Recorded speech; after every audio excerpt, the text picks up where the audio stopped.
કેમ છો ખેડૂત મિત્રો? આપણી યુટ્યુબ ચેનલ એટલે કે ખેડૂભાઈ યુટ્યુબ ચેનલમાં તમારું સ્વાગત છે। આજે આપણે જાણીશું ઊંઝા માર્કેટિંગ યાર્ડના ભાવ। એ પહેલાં અમારી ચેનલને લાઇક, શેર અને સબસ્ક્રાઈબ કરવાનું ભૂલશો નહીં। જોઈએ આગળ। જીરું 4075 રૂપિયાથી 4685 રૂપિયા। વરિયાળી 1155 રૂપિયાથી 2750 રૂપિયા। ઈસબગુલ 2100 રૂપિયાથી 2871 રૂપિયા।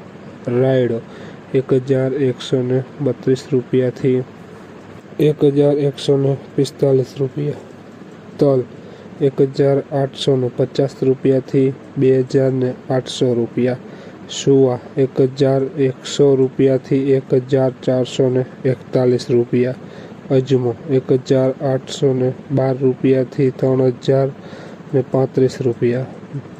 મેથી 1140 રૂપિયાથી 1150 રૂપિયા। આ હતા આજના ઊંઝા માર્કેટિંગ યાર્ડના ભાવ। જો વિડીયો સારો લાગ્યો હોય તો આગળ શેર કરવાનું ભૂલશો નહીં। જય જવાન, જય કિસાન।